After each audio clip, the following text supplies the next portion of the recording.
Hello and welcome to Orbiting Brick. In today's video, it's pretty long. It's a MUN mission in JNSQ with Kerbalism.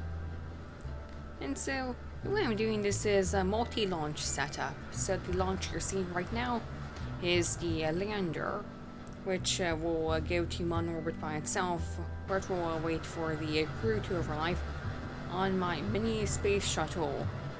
I've shown it off in a video before, but this is a new version on a much more capable rocket, which will take our three kerbals to lunar orbit, rendezvous with the lander, where the lander will then take them down to the surface and return them to the space shuttle, and then the shuttle will fly back to Kerbin and land there. And well, JNSQ, and when you're using stock parts, it makes you use much more realistically sized rockets. So yeah, this was a pretty large rocket, and yeah, it's going to the MUN.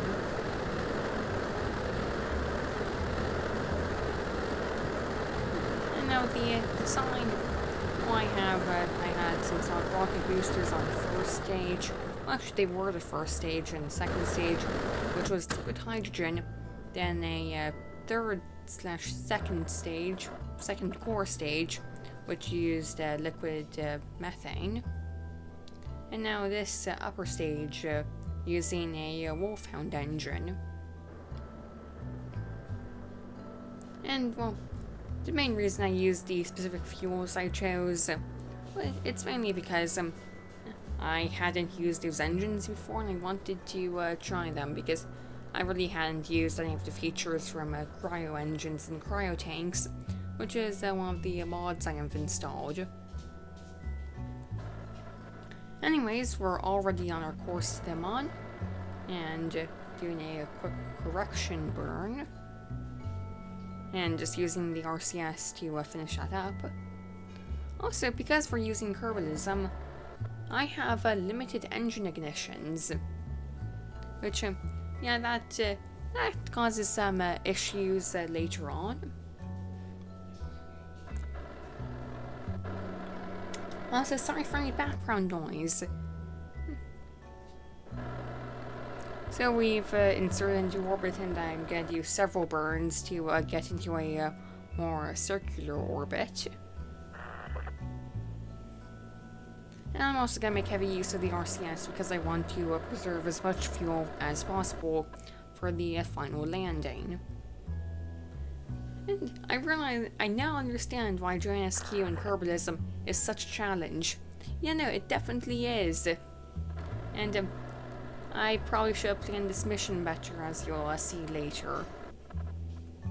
But yeah, our lander is now in a pretty circular orbit around the MUN. Now we just need to launch some crew to it.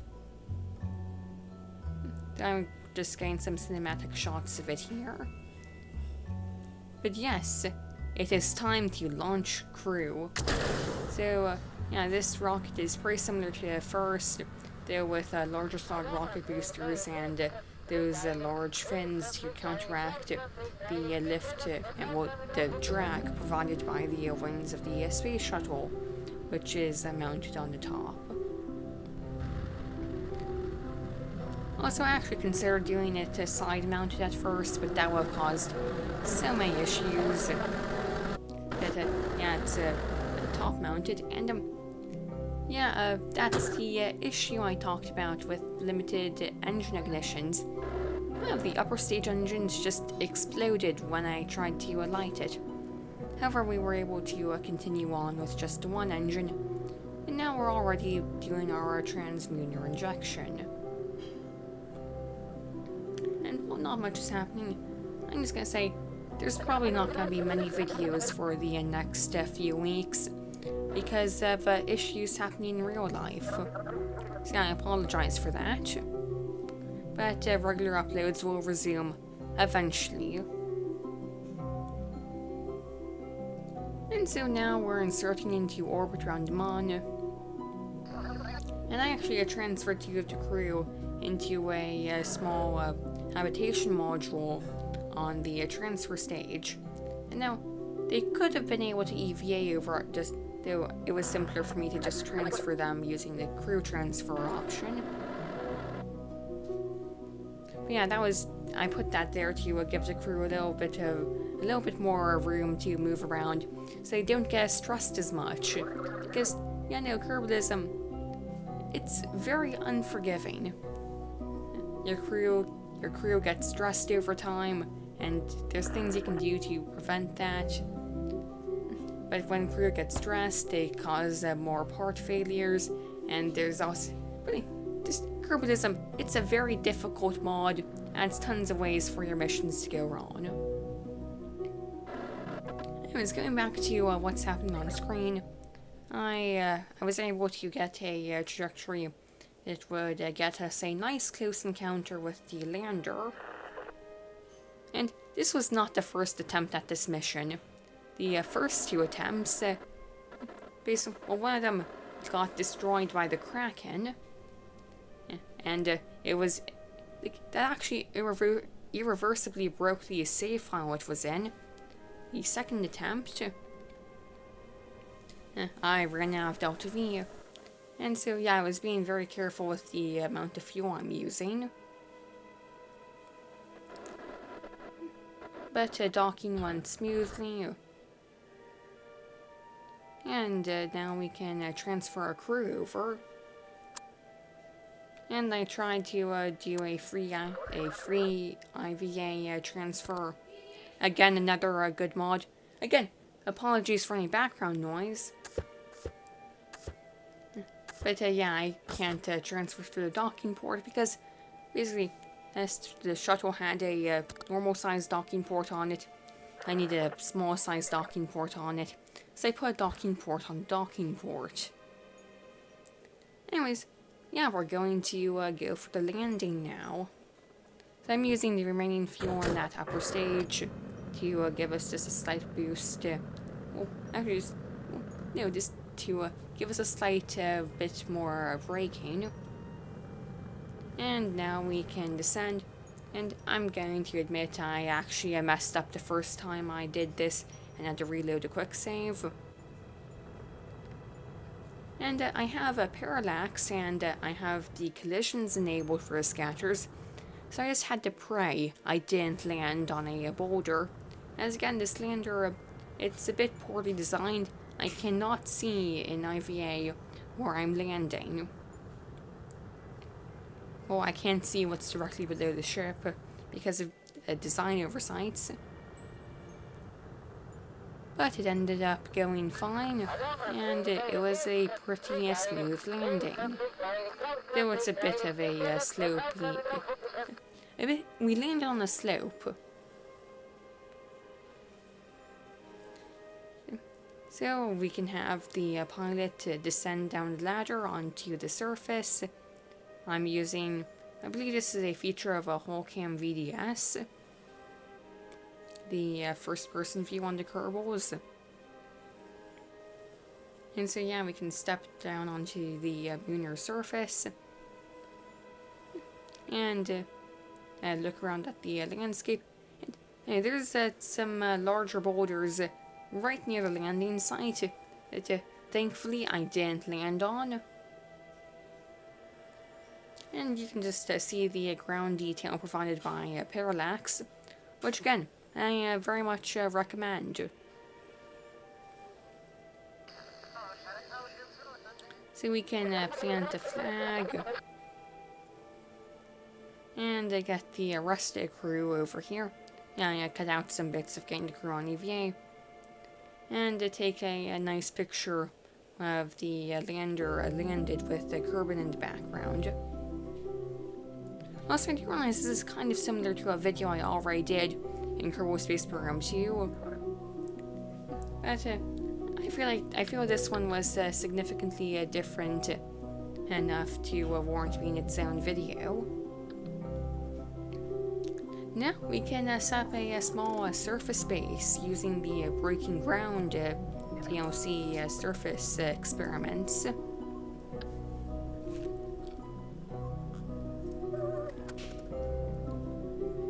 I just had to get a drink of water there.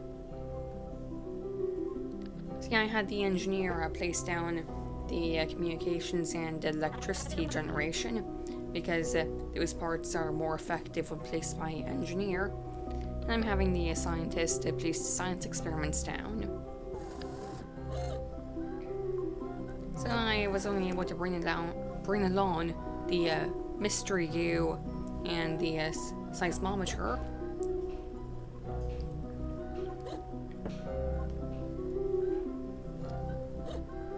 But yeah, with that, we're pretty much done on the surface. And so I decided to do one more thing after having the pilot inspect the surface space. Actually, I was smart and had the pilot board last, since we're using the command pod as a EVA hatch. I also had the engineer inspect some of the components of the ship. And I actually decided to have the pilot EVA pack over to one of the larger boulders.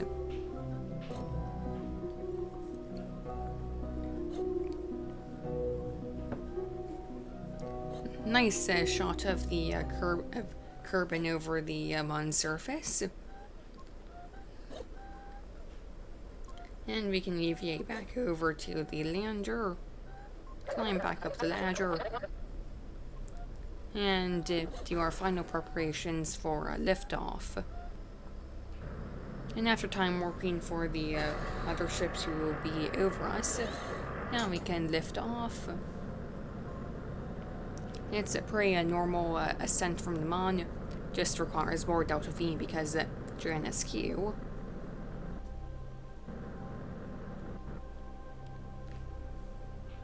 And I actually was able to plot a maneuver that would immediately get us on a trajectory to rendezvous with the mothership.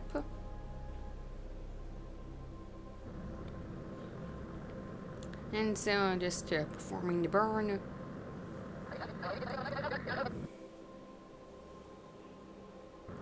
And a fairly standard rendezvous. I've done a tutorial on how to do this. You can search for that on my channel.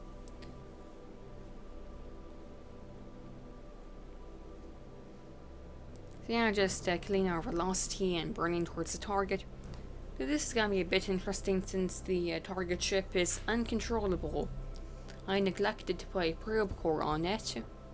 So yeah, it was a bit interesting getting the orientation correct. But we got there eventually. And we can transfer the crew back over. And I even transferred some resources. After messing around with resources for a bit and undocking the lander, we can start to head back to Kerbin. Now you might be a bit surprised as to how there's still so much left in the video. It's because, well, with a direct re-entry, this space plane would definitely melt. So we're going to first do a braking burn, and then do several air braking passes to slow down.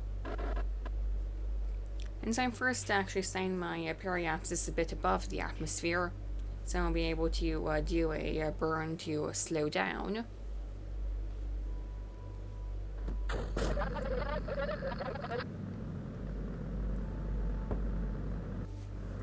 Which I skipped forward to doing that burn.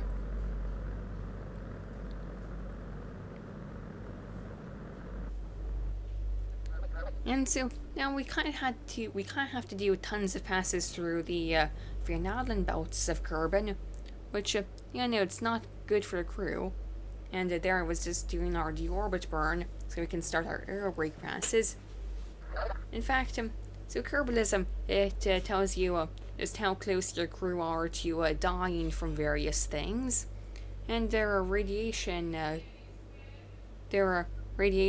counter got up to 50% for most of them.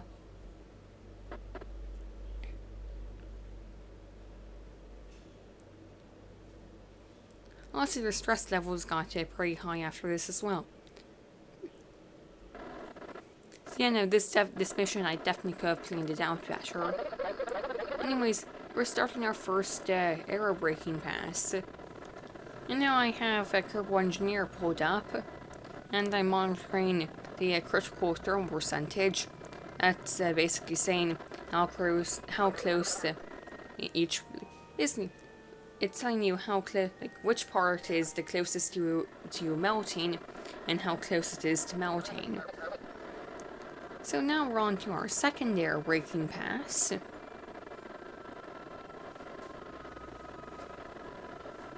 And so, yeah, no, this is not a well planned out mission because, again, the crew gets subjected to tons of radiation. And it's definitely just better to have a standard capsule, which can do a re-entry from lunar velocities without having to slow down first. And now we're on our final re-entry. And the heat's getting pretty high. And I actually made a quick save before this re-entry. And on some runs, yeah, the craft did melt. And well, on one of them I reloaded a quick save. It was during re-entry. And the craft started tumbling out of control. And I've realized it actually was a great way to reduce speed. And so, yeah, I was able to have the craft decelerate and just barely prevent the command pod from melting. So now we can land, and we're just landing in the middle of a desert. I wasn't able to aim for the Kerbal Space Center. And well, I kind of misjudged the distance to the ground. And so, it's gonna be a pretty rough, unexpected landing. Yeah, we kinda lost a majority of the pieces of the spacecraft, but the crew are alright, and honestly, I just cared about getting the crew back, and so we can go on an EVA. And so, there we have it. 3 stressed, irradiated Kerbals standing next to the wreckage of a space shuttle in the middle of a desert. Thank you for watching. Please like and subscribe, and goodbye.